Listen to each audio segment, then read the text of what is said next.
মিশ্রতায় চীন স্পষ্টতই অস্বস্তি অনুভব করছে।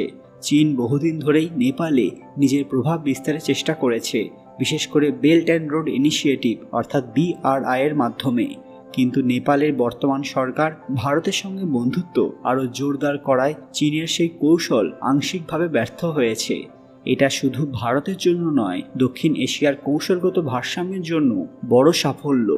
তবে বাস্তবিক অর্থে নেপালের সম্পূর্ণ ভারতভুক্তি পুরোপুরি সম্ভব নয়, কারণ নেপাল একটি স্বাধীন সার্বভৌম রাষ্ট্র এবং তার জনগণের কাছে স্বাধীনতা অত্যন্ত গুরুত্বপূর্ণ আবেগের বিষয়।